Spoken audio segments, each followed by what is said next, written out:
Kung ang taong nagligtas sa iyong buhay ay isang dayuhan na hindi mo naintindihan ang wika, susundan mo ba siya sa kabilang dagat? Sa pagkakaroon ng isang may sakit na ina at kapatid na kolehiyala, nabuhay ako para sa aking pamilya. Sa ilalim ng gumuho na gusali, ginawa niya ang kanyang sarili bilang kalasa upang protektahan ako. Ang kamay na iyon, hindi ko kailanman nakalimutan. Ang kwentong ito ay tungkol sa isang kakaibang paibig na nasimula sa dilim ng guho. Ako si Serena, isang ordinaryong 25 taong gulang na babae mula sa Estados Unidos. Ngunit ang aking buhay ay malayo sa pagiging ordinaryo. Noong tasibo nga aking 14 na taong gulang, biglang namatay ang aking ama sa isang aksidente sa sasakyan. Simula ng araw na iyon, ang aking mundo ay biglang nagbago. Hindi ko namalayan, unti-unti kong sinusuportahan ang aking pamilya. Matagal nang may matinding sakit sa balakang ang aking ina. Ito ay isang sakit na sumasakit sa mga nerbiyos sa likod, kaya hindi siya kayang matrabaho ng matagal. Kamakailan kailangan na niya ng tulong sa pang-araw-araw na gawain. Ang aking nakababatang kapatid na si Sophie ay nag-aral pa sa kolehiyo. Masayahin siyang bata, ngunit ang lahat ng kanyang tuition at gastusin sa pamumuhay ay sa akin nakasalalay. Serena, matatagal ka na naman ba ngayon? Tanong ng aking kasamahan sa trabaho na si Ana habang naghahanda ako umuwi. Hindi. Sagot ko na nakangiti. Mas maga akong makakaalis ngayon. Nakaroon kasi ang dagdag na bayad. Ang kumpanya ng seguro na pinatatrabahuhan ko ay maliit ngunit matatag. Hindi kalakihan ang sweldo, ngunit sapat ito para mabuhay. Ang paminsan-minsang dagdag na bayad ay isang maliit na kagalakan. At ang dagdag na bayad na ito ay may espesyal na gamit. Nalalapit na ang 21 kaarawan ng aking kapatid na si Sophie. Habang naglalakbay pauwi, pinagmasdan ko ang labas ng bintana ng sasakyan at naisip. Si Sophie ang tanging suporta ko sa buhay. Sa kanyang ngiti at pagtanggap sa akin, nakayanan ko ang lahat ng paghihirap. Gusto kong maging espesyal ang kanyang kaarawan. Pagdating ko sa bahay, nakita ko si Sophie na nag-aral sa kanyang desk. Ate, bakit ang aga mo yata? Tanong niya na gulat ang mukha. Natapos ako ng maaga ngayon. Nakakain ka na ba? Tanong ko habang ibinababa ang aking bag. Nakakain na kami ni Mama. Nakatulog na si Mama kanina, sagot ni Sophie. Tahimik kong sinilip ang silid ng aking ina. Malalim na ang tulog niya. Dahil siguro sa gamot, lagi siyang mukhang pagod kamakailan. Huminga ako ng malalim at bumalik sa sala. Ate, ayos ka lang ba? Tanong ni Sophie na may pag-aalala sa mga mata. Ayos lang ako. Medyo pagod lang, pilit kong ngumiti. Ang totoo, palagi akong pagod. Nagtatrabaho ako sa kumpanya mula umaga hanggang gabi at pauwi, naghihintay ang pag-alaga kay mama at mga gawaing bahay. Kahit sa mga araw ng pahinga, abala ako sa paglilinis at paglalaba. Kapag niluluto ko ang pagkain para sa buong linggo, lumulubo na ang araw. Habang ang aking mga kaibigan ay lumalabas tuwing weekend, ako ay nag-isa na nagbubukas ng aking libro ng gastos. Kinagabihan, habang nakahiga ako at nakatingin sa kisame, nag-isip ako, ano kaya ang magandang regalo para kay Sophie? Matagal nang gustong-gusto ng kapatid ko ang isang uri ng relo. Ang relong iyon na mayroon ang lahat ng kanyang magkaibigan sa kolehiyo. Lagi itong pinamamasdan ni Sophie ng may pakainggit. Medyo mahal ito, ngunit sa tulong ng dagdag na bayad na ito, abot kaya ko na. Kinabukasan, mas nakatuon ako sa trabaho sa opisina kaysa karaniwan. Alas 6 ng gabi, sabay sa hudyat ng pagtatapos ng trabaho, agad akong nahanda. May mahalaga ka bang pupuntahan? Tanong ng aking boss na tila natataka. Bibili po ako ng regalo para sa kaarawan ng kapatid ko, sagot ko ng tapat. Ganun ba? Napakabuti mong ate. Sige, umuwi ka na, sinabi ng aking boss na may bahagyang ngiti. Sa loob ng sasakyan patungo sa isang malaking commercial center, muling lumukso ang aking puso pagkatapos ng mahabang panahon. Ang pagpiling regalo para sa ibang tao ay sapat na para maging masaya ako. Naisip ko ang masayang mukha ni Sophie at natural na lumabas ang ngiti sa aking labi. Pagdating ko sa facility, halos alas 8 na ng gabi. Bukas pa ito hanggang alas 10, kaya marami pa akong oras, sabi ko sa sarili. Mabilis akong naglakad patungo sa seksyon ng relo. Pagpasok ko sa seksyon, nabihani ako sa maliwanag na ilaw at eleganteng kapaligiran. Kapag lumingon ako, nakita ko ang nga taong mas mayos ang pananamit kaysa sa akin na masayang namimili. Bigla akong nahiya sa aking lumang damit, ngunit agad kong binalik ang aking sarili. Naghahanap po kayo ng kung gano? Magalang na tanong na misong Sayla Tondo. Naghahanap po ako ng relo bilang regalo para sa kapatid ko na nag-aaral sa kolehiyo, sagot ko na buong tapang. Sa tulong ng atendan, ikinumpara ko ang maraming relo. Sa huli, nakita ko ang isang bagay na magugustuhan ni Sophie. Nang makita ko ang presyo, mas mahal ito kaysa sa inaasahan ko. Ngunit naisip ko ang masayang ngiti ng aking kapatid at binuksan ko ang aking pitaka. Husto niyo po bang ipabalot? Tanong na cashier. Opo, regalo po ito sa karawan, kaya pakibalot po, sagot ko na may matamis na tinig. Nang makuha ko ang paper bag at lumabas ngang tindahan, kumalat ang mainit na kagalakan sa aking dibdib. Matagal na rin akong hindi nakaramdam neke pagmamalaki. Madilim na sa labas, ngunit maliwanag ang aking puso. Dahan-dahan ako naglakad sa loob ng facility, tinitignan din ang iba pang tindahan. Gaano katagal na kaya ang huling beses na nakapa-shopping ako ng ganito kasaya? Dahil dati, mabilis lang akong bumibili ng makailangan at agad na umuwi. Bigla akong napatingin sa labas ng bintana at nakita ang manipis na buwan sa kalangitan sa gabi. Naisip ko na talagang magandang araw ngayon. Nang tiningnan ko ang relo, 9:00 na, oras na para umuwi. Nagsimula ako maglakad patungo sa labasan. Nang sandaling iyon, nayani ang sahi sa ilalim ng aking ngapa. Sa una, inakala kong nahilo lang ako, ngunit nang makita ko ang gulat na muha nga mataw sa paligid ko, naunawaan kong hindi lang ako. Agad pagkatapos, isang napakalakas na ugong ang umaling-awngaw mula sa itaas ng kisama. Para bang may kidlat na nagwawala sa loob ng gusali. Nasimulang umaling-awngaw ang mga sigaw mula sa iba-ibang dako. Lindol, lumabas na kayo, doon ang labasan. Sa gitna ng kaguluhan, likas akong tumakbo patungo sa labasan. Mahigpit kong hawa ang paper bag na naglalaman ng regalo para kay Sophie. Nagtipon ang mga tao sa labasan at lalong lumala ang siksikan. Ang nagumuho na estante at nakalat na produkto ay humaharang sa aking daraanan. Mayroong tumulak sa akin mula sa likod at nawalan ako nga balansa at natumba. Malakas na sumakit ang aking tuhod, hindi ko sinasadyang umungol sa sakit. Hindi ako napansin, nege-mege tao sa paligid ko, nagtakbuhan sila sunod-sunod. Natatakot akong baka mapakan ako. Bumalot ang takot sa buong katawan ko. Nang sandaling iyon, may humawa sa aking braso. Nang tiningnan ko, isang lalaking Asyano ang sumusubo na itayo ako. Ayos ka lang ba? Kaya mo bang tumayo? Malakas at kalmado ang boses niya. Opo, salamat po. Sa tulong ng kanyang lakas, nakatayo ako kahit papaano. Sabay tayong umalis. Doon ang labasan. Hinawakan niya ang aking kamay at nagpatuloy, para bang hinahati ang agos ng nga tao. Habang sumusunod sa kanyang likod, sa unang pagkakataon ay malinaw kong nakita ang kanyang anyo. Matangkat siya at may matipunong katawan. Itim ang buhok. Ang kanyang nga mata, na may lalim at init, ay kapansin-napansin. Lumingon siya sa akin at ngumiti. Sa kanyang mukha, nakaramdam ako ng kakaibang kapayapaan. Nagpatuloy kami sa pagtakbo patungo sa labasan, ngunit biglang, isang mas malakas na ugong kaysa kanina ang yumanik sa buong gusali. Ang tunog ng isang bagay na guguho mula sa kisama ay sumakit sa aking tainga. Delikado! Sigaw niya. Sa sumunod na sandali, naramdaman kong may bumagsak sa itaas na aking ulo. Bago pa ako makasigaw, lumukso siya patungo sa akin ng buong katawan. Kasabay ng malakas na pagkabigla, umaling-awngaw ang tunog ng isang bagay na marahas na gumuho sa paligid, at ang lahat ay nabalot sa dilim. Gaano katagal na kaya ang lumipas? Nang bumalik ang aking ulirat, ang una kong naramdaman ay ang mainit na pata na bumabaksa sa aking mukha. Inakala kong ulan ito ngunit pawis pala. Nang imulat ko ang aking mga mata sa gitna ng aking malabong kamalayan, isang nakakagulat na tanawin ang bumungat. Nasa ibabaw mismo ng aking mukha ang mukhang lalaking iyon. Ang pawis ay bumabaksa ng patak-patak mula sa kanyang noo, at pinipilit niyang suportahan ang isang bagay sa buong katawan niya. Gising na po kayo. Malakas ngunit kalmado ang boses niya, kahit hirap na hirap siya. Opo, ano po ang nangyari? Tanong ko na nalilito pa rin.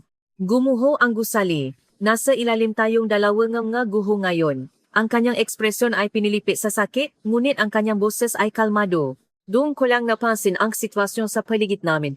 Nakakulong kami sa isang napakaliit na espasyo. Idinikit niya ang kanyang dalawang kamay sa tabi ng aking ulo, at sa buong katawan niya ay tinatanggap niya ang bigat ng ngaguho. Sa kanyang likod, nakapatong ang hindi may larawang bigat. Ikaw, bakit hindi ka tumakas? Hindi ko sinasadyang lumabas ang salitang iyon sa aking bibig. Kung bibitawan ko ang aking makamay, pareho tayong madudurog. Huwag po kayong gagalaw ngayon. Tahimik ngunit matibay ang kanyang boses. Ang takot at pagkabigla ay biglang dumaksa sa akin.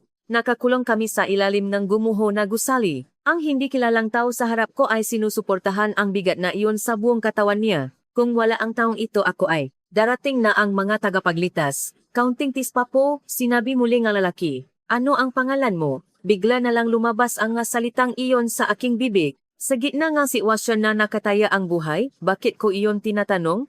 Serena. Serena Miller po, sagot ko na nangingini ang boses. Serena, magandang pangalan, ako si Marco. Galing ako sa Pilipinas, pilit siyang ngumiti sa akin. Marco, ilang beses kong inulit ang pangalang iyon sa aking isip, nagsimulang mangini ng bahagya ang mga braso ni Marco. Malinaw na malapit na siyang sumuko. Pilit kong inisip kung paano ako makakatulong. May magagawa po ba ako? Tanong ko na halos malunod sa pag-aalala. Huwag po kayong gagalaw. Iyon ang pinakamalaking tulong, sagot ni Marco. Gaano katagal pa po ang kaya niyong itagal? Ayaw kong itanong, ngunit hindi ko maiwasan. Kahit hanggang kailan ko kaya.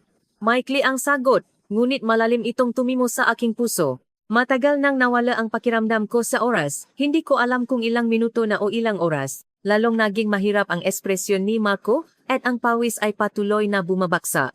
Inabot ko ang aking braso upang suportahan ang kanyang tagiliran, ngunit ang aking lakas ay hindi sapat. Sa halip, halos mawalan akong balansa at lalo lang itong naking delikado.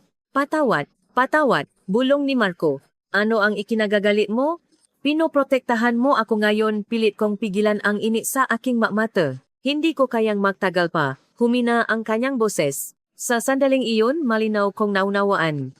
Ang taong ito ay nasa dulo ng kanyang kakayahan. Talagang nasa panganib kami. Biglang sumulpot ang mukha ng aking kapatid na si Sophie. At ang anyo ng aking may sakit na ina. Kung mamatay ako dito, ano ang mangyayari sa kanila? Sophie, patawad, hindi ko namalayan na nabubulungan ko na. Si Sophie po, sino siya? Tanong ni Marco. Kapatid ko po. Ngayon po pumunta ako para bumili ng regalo sa kaarawan niya. Hindi ko na napigilan ang aking ngaluha. Huwag po kayong mag-alala. Makakalabas po tayo dito. Mahina ang boses ni Marco. Lalong lumakas ang panginginig ng kanyang braso. Nang sandaling nawawala na ang paasa, narinig ko ang mahinang tunog mula sa malayo. Parang boses ng tao. Narito kami. May tao po ba diyan? Tulungan niyo kami. Sumigaw ako ng buong lakas hanggang sa halos mapunit ang aking lalamunan. Pakiusap, tulungan niyo kami.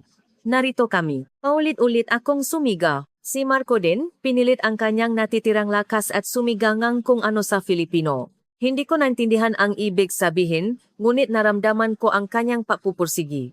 Maya-maya, may narinig akong tunog ng isang bagay na gumagalaw malapit, mayroong natatanggal ng guho. May tao dito, umalingaw-ngaw ang boses ng isang lalaki sa malayo. Bilisan niyo, 2 tao sila, sagot ng isa pang boses. Isang bahagyang ngiti ang lumitaw sa mukha ni Marco. Narinig niyo po? Nakita nila tayo. Sinubukan ko ring ngumiti, ngunit ang ginhawa at takot ay naghalo-halo, at luha lang ang lumabas. Opo. Malapit na tayong makalabas. Maya-maya, isang maliwanag na liwanag ang pumasok mula sa itaas. Nagsimula ng itaas ng takapakligtas ang makahu. Counting tispa po, pinasigla ko si Marco. Nang matanggal ang huling guho, nawalan ng lakas ang buong katawan ni Marco. Nahulot siya sa tabi ko, nakangiti ng may ginhawa. Marco, nasimula akong tumawa sa kanyang pangalan at sinubukan kong tumayo, ngunit ako rin ay lubos na pagod at isang matinding sakit ang dumaan sa aking binti. Agad na lumapit ang mga tagapaglitas. Ayos ka lang ba? Kaya mo bang gumalaw? Tanong niyang isa. Ayos lang po ako pero ang taong ito ang nakligtas sa akin. Itinuro ko si Marco at idinaing. Nauna si Marco na isakay sa stretcher. Ang kanyang 2 braso ay nakabitin ng hindi natural at ang kanyang mukha ay maputla, ngunit humihinga siya. Buhay pa siya. Ako rin ay isinakay sa isa pang stretcher. Pakalabas ko, bumungat ang kalangitan sa gabi. Sa paligid ng lugar, ang naambulansya at bumbero ay nakukumpulan. Maraming tao ang ginagamot. Habang dinadala ako sa ambulansya, patuloy kong hinahanap si Marco. Dinadala si Marco sa isa pang sasakyan. Hintay, siya ang nagligtas sa akin. Sumigaw ako, ngunit pinakamalang ako ng tauhan ng ambulansya at inalalayan sa loop ng sasakyan. Ang sasakyan na naglalaman kay Marco ay umandar na. Pagkatapos, nawala ang aking ulirat. Ang huli kong nakita ay ang liwanag ng buwan sa kalangitan sa gabi. At sa aking puso, isa lang ang pangalan ang naiwan, Marco. Ang pangalan niya ay Marco. Natanaw ko ang puting kisama. Hindi ko alam kung nasaan ako. Ang amoy na disinfectant at ang tunog ng mga makina ay malabong umabo sa aking tenga. Sinubukan kong bumangon ngunit isang matinding sakit ang dumaan sa aking kanang paa. Hindi naktakal, napaktanto kong nakahiga ako sa ospital. Gising na po pala kayo, narinig ko ang boses ng isang nurse mula sa gilid. Nasa ospital po ba ako? Nalilito pa rin ang aking isip. Opo. Naligtas po kayo mula sa pagguho ng malaking gusali, paliwanag ng nurse ng mahinahon. Salamat sa Diyos, wala po kayong malubhang sugat. Kailangan niyo lang pong mapahinga. Sa sandaling iyon, lahat ng aking alala ay bumalik na parang tsunami. Ang commercial center, ang malakas na ugong, ang gumuho na kisame, at si Marco. Malinaw na sumulpot ang kanyang muha. Ang mukha ng taong iyon na patuloy akong pinoprotektahan habang sinusuportahan ang ngaguho sa buong katawan niya. Si Marco po, ano po ang nangyari sa taong naligtas kasama ko? Hindi ko sinasadang lumapit at naktanong. Bahagyang naalangan ang nurse, ngunit agad niya akong naintindihan. Ang lalaking Pilipino na naligtas kasama niyo. Tumango ang nurse. Nasa kabilang silid po siya, malubha ang pinsala sa kanyang braso, ngunit wala naman pong panganib sa buhay niya. Nakahinga ako ng maluwa para bang nawalan ng lakas ang buong katawan ko. Buhay si Marco kahit papaano. Maari po ba ako makipakita sa kanya? Maari po pagkatapos po kayo masuringan doktor, ngumiti ang nurse sa akin. Nang dumating ang doktor, nakabangon na ako at naghihintay. Maingat na sinuri ng isang batang babaeng doktor ang aking kalagayan. Napinsala po ang iyong kanang bukong-bukong dahil sa pagkakaipit at may bahagyang pinsala sa ugat, paliwanag ng doktor. Huwag po kayong mapapagot muna. Makakaya niyo na po maklakat sa loob ng isang linggo. Salamat po. Mari ko po bang makita ang taong naligtas kasama ko? O naman. Naalala rin siya sa iyo, sagot na doktor na bahagyang ngumiti. Isinakay ako sa wheelchair at naglakad sa pasilyo. Mabilis ang tibok na aking puso. Ano ang sasabihin ko kay Marco? Paano ako magpapasalamat sa kanya? Ang aking isip ay umiikot. Kung wala siya, hindi na ako buhay ngayon. Ang katotohanan iyon ay halos sumakal sa akin. Pagdating namin sa harap ng silid, kumatok ang nurse at binuksan ang pinto. Nakita ko ang nakahigang si Marco. Ang kanyang buong braso ay nababalutan ng makapal na pangkabit. Mayroon ding ilang maliit na sugat sa kanyang mukha. Gayunpaman, nang makita niya ako, ngumiti siya ng mahinahon. Serena mahina ang kanyang boses, ngunit mainit. Marco, mahina ang aking boses. Naramdaman ko ang init sa aking mamata at pilit ko itong pinigilan. Tahimik na umalis ang nurse at isinara ang pinto. Isang maikling katahimikan ang bumalot sa silid.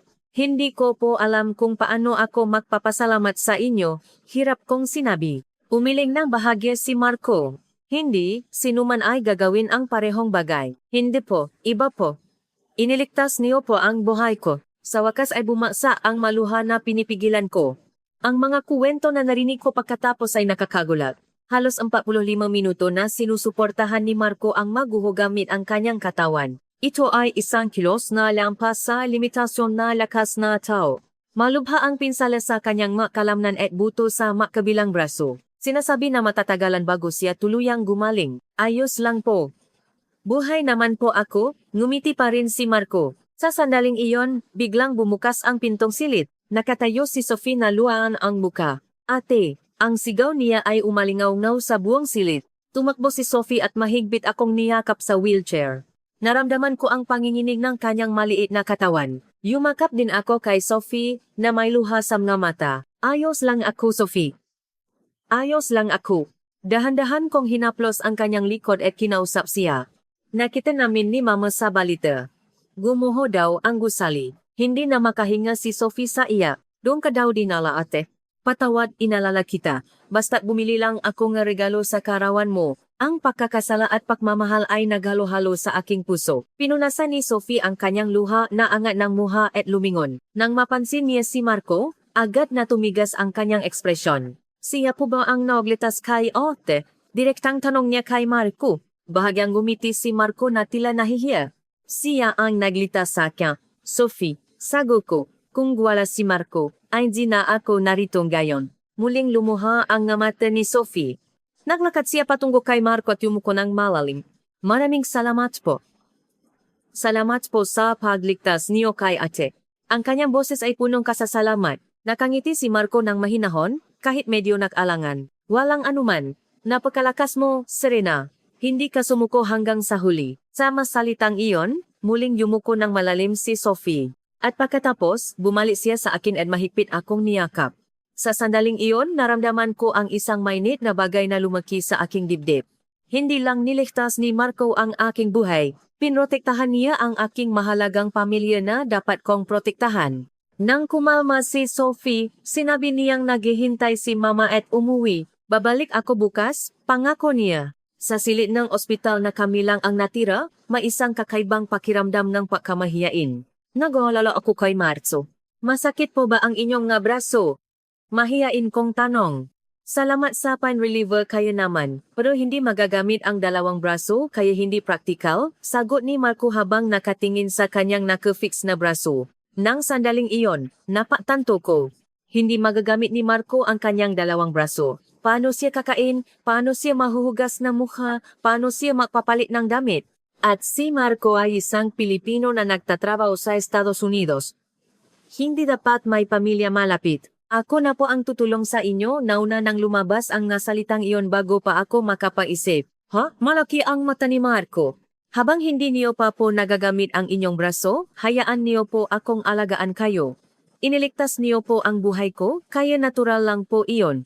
Napakita si Marco ng ekspresyon ng paalinlangan. Hindi ayos lang po. Nandiyan naman po ang nganos. Hindi po pwede. Kailangan niyo pa rin ng tulong paglabas niyo po sa ospital. Pakiusap po. Hayaan niyo po akong tumulong. Hindi ako umatras. Sa huli, ngumiti ng bahagya si Marco na tila sumuko at tumango. Kung ganoon po, tatanggapin ko po ang inyong alok. Simula ng araw na iyon, araw-araw akong pumupunta sa ospital upang alagaan si Marco. Sa simula, nagbabasa lang ako ng libro sa kanya at pinainom siya ng tubig, ngunit sa paglipas ng nga araw, mas marami pang tulong ang kinailangan. Laging awkward ang oras ng pagkain. Kailangan kong ilagay ang pagkain sa bibig ni Marco. Sa simula, pareho kaming namumula sa hiya. Ngunit hindi nagtagal, naging natural na rin iyon. Ngayon, parang mas masarap ang pagkain sa ospital, sabi ko habang nilulusaw ang sabaw gamit ang kutsara at dinadala sa bibig ni Marco. Talaga po ba? Sa tingin ko masama pa rin ang lasa, pilyong sagot ni Marco. Nakatinginan kami at parehong napatawa. Habang napapatuloy ang ganoong interaksyon, unti-unting nawala ang pagitan sa aming dalawa. Ang oras ng pagpunas ng mukha ay naging pagkakataon upang lalong lumapit. Kapamaingat kong pinupunasan ang mukha ni Marco gamit ang mainit na tela at nakakatitigan kami, kakaiba ang tibok ng aking puso. Malalim at mainit ang mata ni Marco, sa tuwing titignan niya ako, laging may pagalang at pasasalamat. Patawad. Nadulot ako sa iyo ng pakaraming abala, bulong ni Marco pagkatapos punasan ang kanyang mukha. Ayos lang po, wala po ito kumpara sa ginawa niyo sa akin, taos puso kong sinabi iyon. Nang lumipas ang halos isang linggo, nagsimula nang ituring kaming makasintahan ng nganusa sa ospital. Sa tuwing dumadalaw ako sa silid, ngumingiti sila ng may kahulugan. Mayroon pa ngang isa na sinasadyang binibikas ang salitang kasintahan. Dumating ka na naman para makipagkita? Pabirong tanong ng isang nurse. Hindi po, kaibigan lang po, kaibigan lang po. Mabilis kong pinabulaanan, ngunit sa loob ng aking puso, kakaiba ang pakiramdam ng salitang iyon. Si Marco din, sa simula ay nag-alangan sa maling pag-unawa, ngunit mula noon, nginingitian niya na lang ito. Unti-unti kaming nakilala ang isa't isa. Si Marco ay taga Maynila. Nagtatrabaho siya sa isang malaking korporasyon at nakatalaga sa mga gawain sa ibang bansa. Sinabi niya na 8 buwan na siyang nailipat sa Estados Unidos. Sinabi rin niya na nakatakda siyang umuwi sa Pilipinas sa loob ng 4 na buwan. May pamilya po ba kayo sa Pilipinas? Isang araw, buong tapang akong nagtanong. Si mama lang po.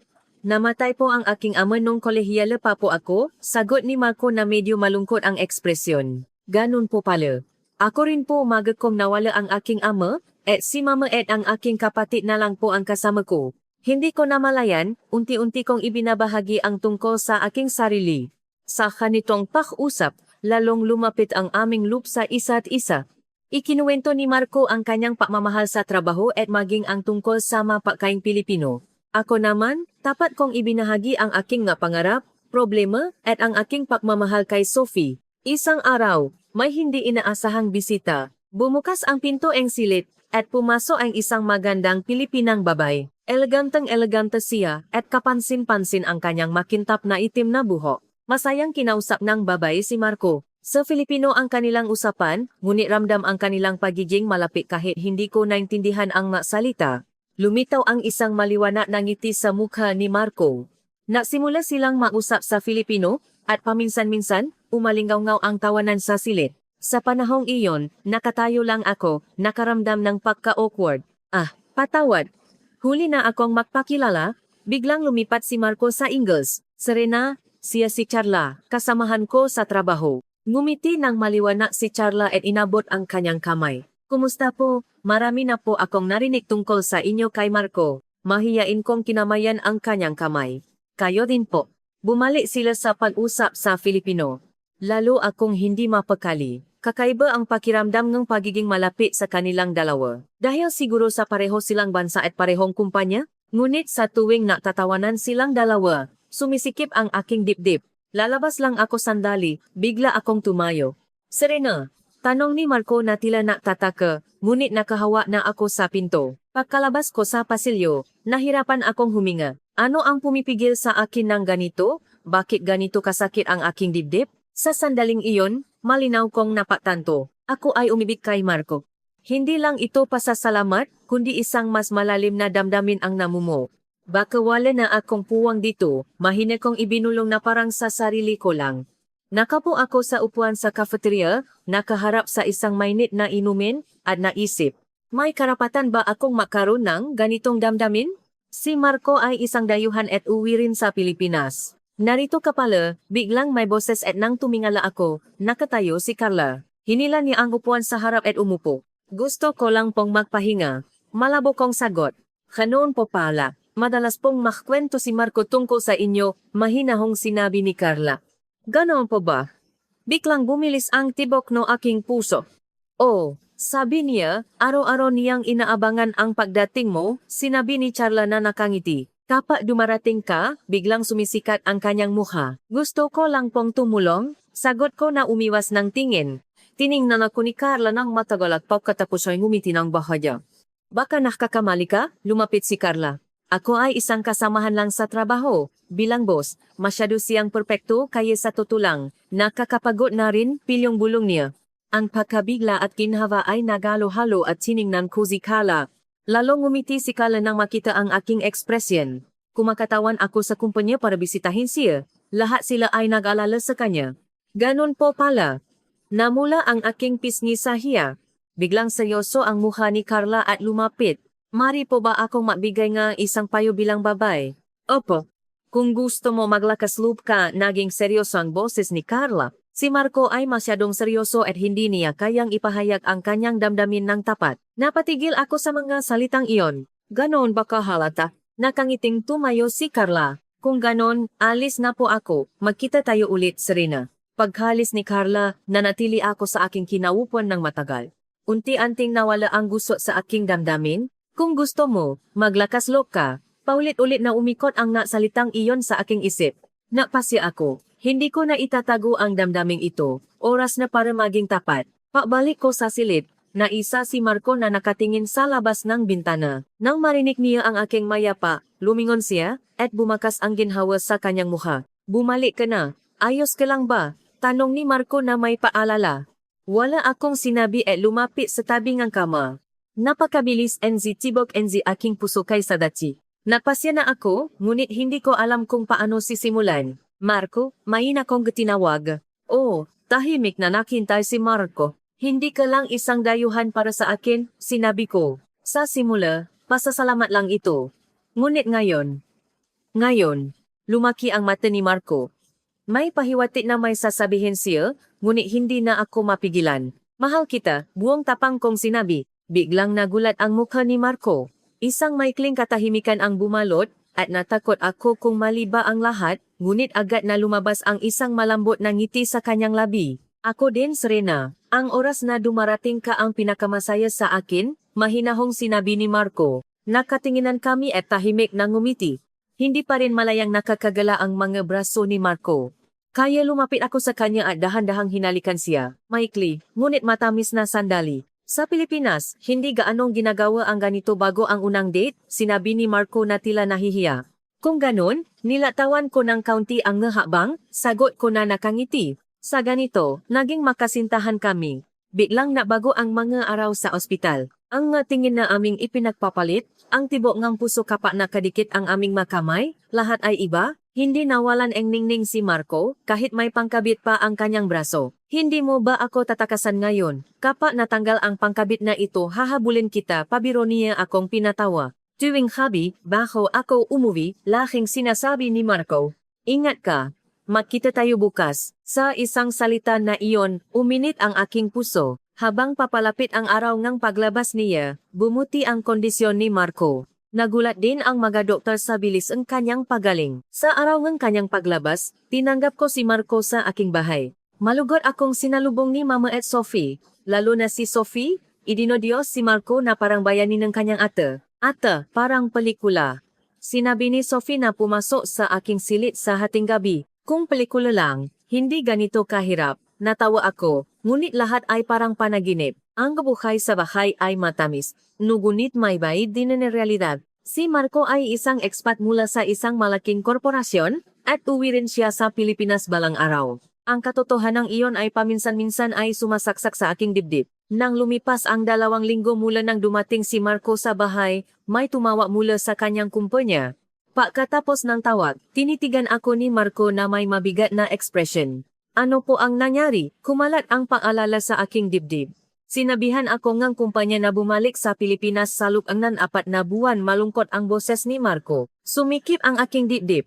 Alam ko na darating ito, ngunit hindi ko inaasahan na ganito kabilis. 4 na buwan, mas mabilis kaysa sa inaasahan ko. Pilit akong ngumiti. Dahan-dahang hinawakan ni Marco ang aking kamay, sigurado na ang lakas ng kanyang kamay ay bumalik na. Serena, sasama ka ba sa akin sa Pilipinas? Isang tanong na hindi ko inaasahan. Sa Pilipinas, paano si Mama, si Sophie, ang aking trabaho? Dumaan sa aking isip ang maraming tanong. Bigyan mo ako ng oras para mag-isip, iyon lang ang nasagot ko. Simula ng gabing iyon, patuloy na nakalangan ang aking puso. Mahal ko si Marco. Ang oras namin ay napakahalaga. Ngunit ang aking buhay ay narito. Ang aking may sakit na ina ay si Sophie na naaral pa sa kolehiyo. Ang trabaho na sa wakas ay naging matatag. Ang iwanan ang lahat at tumawid sa dagat ay tila napakawalang katuturan. Isang gabi, dumating si Sophie sa aking silid. Mas tahimik ang kanyang ekspresyon kaysa dati. Ate, matagal ka nang naalala, di ba? Sinabi ni Sophie na umupo sa gilid ng kama. Alam mo, mahina akong ngumiti. Sinabihan ka ni Marco na sumama sa Pilipinas, di ba? Nagulat ako sa direktang tanong ni Sophie. Paano mo nalaman? Nagtatanong si Marco kung gano ang sa tingin ko, ngumiti ng bahadya si Sophie. Ano ang isinagot mo? Kinabahan akong nagtanong. Tahimik muna si Sophie at pagkatapos ay sinabi ng malinaw ang kanyang mukha. Ate, matanda na rin ako. Ako na ang bahala kay Mama. Naramdaman ko ang tek-init ng aking dibdib. Kailan pa ba lumaki ang batang ito ng ganito? Ngunit, may tuition din at ang gastusin sa pamumuhay. Hindi ko sinasadyang lumabas ang aking pag-alala. Inisip din iyon ni Marco. Sabi niya, susuportahan ka niya kahit mula sa Pilipinas. Hinawakan ni Sophie ang aking kamay. Ate, buhayin mo ang sarili mong buhay. Huwag ka lang laking makisip sa amin. Sa mga salitang iyon, naging mainit ang aking nga mata. Sa akin na matagal nang sinusuportahan ang aking pamilya, sinabi niyang karapatan kong buhayin ang sarili kong buhay. Gaano ba kalaki ang ginhawa na naramdaman ko? Talaga bang ayos lang? Tanong ko na sumasakal ang boses. Oh. Nagtatrabaho na rin ako at magtatrabaho agad ako pagkatapos kong graduate. Malakas na tumango si Sophia. Ate, sa tingin ko, si Marco ang taong magpapasaya sa iyo. Tiningnan ako ni Sophie ng diretso. Kinabukasan, kinausap ko si Mama ng personal. Nakapo ako sa silid ni Mama at sinimulan ang usapan tungkol kay Marco. Mama, iniisip kong sumama kay Marco sa Pilipinas. Nanginginig ang aking boses. Tahimik muna si Mama at pagkatapos ay ngumiti ng mahinahon at hinawakan ang aking kamay. Serena, matagal mo nang isinasakripisyo ang sarili mo para sa amin, di ba? Ngunit, nag-aalala ako sa kalusugan ni Mama. Idinagdag ko. Ako na ang bahala sa aking kalusugan. Lumaki na rin si Sophie, malinaw na sinabi ni Mama. Kung ang taong iyon ay tunay na magmamahal sa iyo, malugot kitang ipapaalam. Sa mainit na salita ni Mama, muling lumuha ang aking mga mata. Ang pahintulot na sa wakas ay ilagay ang pasanin na matagal kong dinala ay isang mas malaking regalo kaysa sa anuman. Kinagabihan, ipinahayag ko ang aking desisyon kay Marco. Nagbabasa si Marcong libro sa sofa. Marco, tinawag ko siya ng seryoso. Oh, isinara niya ang libro at tiningnan ako ng diretso. Humugot akong malalim na hininga at tahimik na sinabi. Gusto kong pumunta kung nasaan ka. Nataka ang mukha ni Marco at agad na kumalat ang isang mainit na ngiti. Talaga po ba? Oo, pupunta ako sa Pilipinas kasama ka? Sagot ko na walang pag-alinlangan. Tumayo si Marco at mahigpit akong niyakap. Hindi pa lubos na gumaling ang kanyang braso, ngunit ang yakap niya ay puno ngang lahat. Salamat. Hinding-hindi ka maksisisi, nangingini ang boses ni Marco sa damdamin. Ako rin, gagawin kitang masaya, sagot ko sa kanyang yakap. Ang iyong pamilya. Seryosong tanong ni Marco. Suportado ako ni Sophie at Mama, ngumiti ako. Mahigpit na hinawakan ni Marco ang aking kamay. Pangako. Tutulong din ako kina Mama at Sophie. Mayroon din kaming branch office sa Estados Unidos, kaya sigurado akong makakahanap kami ng pakakataon upang makita. Ang kanyang pangako ay mula sa puso. Hindi lang ako ang iniisip ni Marco, kundi pati na rin ang aking pamilya. Pagkalipas ng ilang araw kinagabihan inanyayahan ako ni Marco sa isang lakat sa tabing dagat. Kaya niya nang igalaw ang kanyang braso ng maayos. Dahan-dahan kaming naglakat sa buhangin, pinapakinggan ang tunog ng alon. Serena, may gusto akong sabihin sa iyo. Huminto si Marco. Oh, nang lumingon ako. Kinuha ni Marco ang isang maliit na kahon. Serena, pakakasalan mo ba ako? Sa loob ng kahon, mayroong isang simpleng ngunit magandang singsing na kumikinang. Matagal nang nakapagpasya ang aking puso. Gusto kitang pakasalan, sagot ko na puno ng kagalakan. Isinwato ni Marco ang singsing sa aking daliri. At pagkatapos, mahinahon niya akong niyakap. Ang tunog lang na alon ang bumalot sa kanilang dalawa. Simulan natin ang bagong buhay sa Pilipinas, bulong ni Marco. Oh, tayong dalawa. Pagkatapos ng proposal, mabilis na umandar ang aming buhay. Nagsimula si Marco sa paghahanda sa pagbalik, at ako naman ay nagsumite ng resignation letter sa aking trabaho. Nagulat ang aking mga kasamahan, ngunit pinakinggan nila ang aming kuwento at binati kami. Sinabi ng aking boss na espesyal niyang ipapakilala ako sa isang trabaho sa Pilipinas. Serena, ang iyong katapatan ay sisika saan ka man mapunta. Ang salitang iyon ay nagbigay sa akin ng lakas. Ang kasal namin sa Estados Unidos ay simpleng ngunit mainit. Inimbitahan lang namin ang malalapit na tao sa isang pagkamalapit sa bahay. Nang makita ako ni Mama na nakasuot ng puting damit na may bulaklak, lumuha ang kanyang mata. Napapasalamat ako na nakita kitang ganito kasaya, mahigpit na hinawakan ni Mama ang aking kamay. Si Marco ay nakasuot ng itim na suit. Medyo kinakabahan ang muha. Ngunit nang lumabas ako, lumaki ang kanyang ngiti. Nakatinginan kami at nagsumpaan ng pag-ibig at katapatan. Maliit lang ang seremonya, ngunit hindi ito malilimutan. Pagkalipas ng 2 linggo, sumakay kami sa eroplano patungo sa Pilipinas. Masakit pa rin ang pamamaalam sa airport. Ate, siguraduhin mong maging masaya ka. May contact ka araw-araw?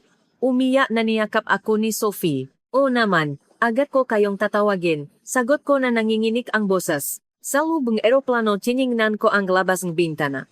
Mas malaki ang kapayapaan na naroon si Marco sa tabi ko kaysa sa takot sa hindi kilalang bansa. Ayos lang. Tayong dalawa mahigpit na hinawakan ni Marco ang aking kamay at ngumiti. Matapos ang mahabang paglalakbay sa himpapawid, lumapa kami sa Ninoy Aquino International Airport. Pagkalabas namin ng exit, isang eleganteng babae ang naghihintay na may mahinahong ngiti. Siya ang ina ni Marco. Walang pealinlangan, niyakap ako ng niyang ina. Sa wakas, nakita na rin tayo, Serena, sinabi niya sa Ingles. Kumusta po Mama? Magalang akong bumati sa Tagalog na kakabisa ko pa lang. Ngumiti ang ina ni Marco sa aking Tagalog. Natuto ka pa nga Tagalog. Talagang mabait na bata, muli niya akong mahigpit na niyakap. Ang kasal namin sa Pilipinas ay lubos na iba sa Estados Unidos. Maraming bisita ang natipon kasama ang makasamahan at kaibigan ni Marco at mga kamaanak. Nang lumabas ako na nakasuot ng bridal gown, nahiyawan ang buong venue. Nakita kong lumuluha ang mata ni Marco. Sa ganito, nasimula ang aking bagong buhay sa Pilipinas. Ang buhay sa Pilipinas ay puno ng bago at hindi pamilyar na karanasan, at lahat ay patagilit. Ang language barrier ang pinakamalaking hadlang. Si Marco at ang kanyang ina ay nakikipag-usap sa akin sa Ingles, ngunit paglabas ko, lahat ay nasa Tagalog na. Ayos lang, huwag kang magmadali. Masasanay ka rin malumanay na pinalakas ang look ni Marco sa akin. Nagsimula akong makaral sa isang eskwelahan ng Tagalog. Sa simula, kumusta, salamat, at iba pa. Lalo na mahirap ang pagbigkas, ngunit hindi ako sumuko. Gabi-gabi, sinasamahan ako ni Marco sa aking pag-aral. Ngayon, mag-practice tayo ang kumain, pumunta, dumating. Matiyaga niyang tinuturuan ako. At labis ang aking pasasalamat, hindi rin madaling makibagay sa kulturang Pilipino. Ang paghubad ng sapatos pagpasok sa bahay, ang tamang pagugali sa pagkain, ang pagpapakita ng paggalang sa mga nakatatanda. Maraming bagay ang kailangang matutunan. Lalo na nahirapan ako sa paggamit ng chopsticks, sa original, adapting this, paggamit ng mga kubiertos, kutsara at tinidor, o pakikipag-ugnayan sa hapagkainan. Let's make it more general, lalo na nahirapan ako sa mga kaugalian sa pagkain. Hindi ko inakala na ganito kahirap ang mga kaugalian sa pagkain, bumuntong hininga ako. Kung mag-practice ka, kaya mo iyan. Walang taong magaling agad sa simula, ngumiti si Marco at nagpakita ng halimbawa. Tinuruan ako ng kanyang inangalutuing Pilipino. Adobo, sinigang, nilaga. Maingat niya akong tinuruan mula sa mapangunahing luto. Kahit madalas akong makamali, unti-unti akong gumaling. Napakagaling mo magluto ng mapakaing Pilipino. Ipinamamalaki kitang maging anak ko, masayang sinabi ng kanyang ina pagkatapos tikman ang aking sinigang. Hindi rin madali ang paghahanap ng trabaho. Dahil sa language barrier, hindi ako nakahanap ng trabaho na katulad ng dati. Ngunit sa tulong ni Marco, nakahanap ako ng trabaho bilang guro ng Ingles sa isang international school. Araw-araw akong nabibigyan ng lakas ng look ng kuryosidad ng mga bata. Sinabi ko kay Marco pagkatapos ng aking unang klase. Nang lumipas ang 6 na buwan mula nang dumating ako sa Pilipinas, naharap ako sa aking unang malaking hamon. Mayroon akong parent-teacher conference sa eskwelahan. Hindi ko nagawang may pahayag ang aking damdamin ng mayo sa Tagalog. Ang pangyayaring iyon ay nagdulot ng matinding kalungkutan sa akin. Mananatili akong dayuhan sa bansang ito, umiyak kong ibinahagi kinagabihan. Mahipi ako niyakap ni Marco. Serena, napakagaling mo. Ang makarating sa ganito sa loob ng 6 na buwan ay talagang kahanga-hanga. Hinawakan din kanyang ina ang aking kamay. Ako din, dati. Nanirahan ako sa Estados Unidos kasama ang tatay ni Marco. Tahimik na sinabi ang kanyang ina. Naintindihan ko ang nararamdaman mo nun. Mahirap ang manirahan sa isang lugar na iba ang wika at kultura. Ngunit sa huli, tutulong ang oras. Simula ng araw na iyon mas nasikap pa ako. Nang lumipas ang 1 taon, halos wala na akong problema sa pang-araw-araw na usapan. Nang 2nd taon ng aming kasal, may magandang balita kaming natanggap. May bagong buhay na nabuo sa aking sinapupunan. Marco, magiging magulang na tayo, nanginginig kong sinabi. Mabilis na umuwi si Marco mula sa trabaho. Binuhat niya ako at nagdiwang na parang bata. Hindi ako makapaniwala. Medjiging tatay ako. Kapwa ang aming mapamilya ay buong pusong nagdiwang sa balita. Araw-araw, nagdadala ang kanyang ina ng masustansiyang pagkain. Si Mama at Sophie sa Estados Unidos ay linggo-linggo kong magtanong sa video call.